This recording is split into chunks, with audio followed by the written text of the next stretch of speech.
আজকের এই রেসিপিটি জানলে আপনারা কেউই আর আগের দিনের বেঁচে যাওয়া তরকারি বা বাসি তরকারি ফেলে দিবেন না।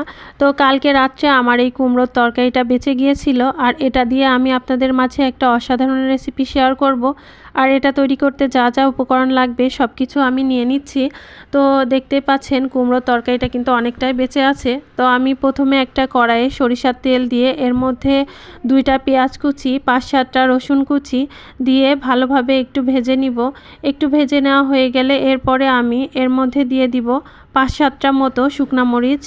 শুকনো মরিচটাকেও দিয়ে ভালো করে ভেজে নিব, আর পেঁয়াজটা যতক্ষণ না বেরেস্তা হবে ততক্ষণ অপেক্ষা করব। এটা সম্পূর্ণ ভাজা হয়ে গেলে আমি একটা প্লেটে সাইডে তুলে রেখে ওই কড়াইতে আমি আগের দিনের যে কুমড়োর তরকারিটা ছিল ওইটা দিয়ে খুব ভালোভাবে ভাজা ভাজা করে তুলে নিব, যেন মশলাটা গায়ে গায়ে লেগে যায় আর কোনো কোনো রকম ঝোল না থাকে।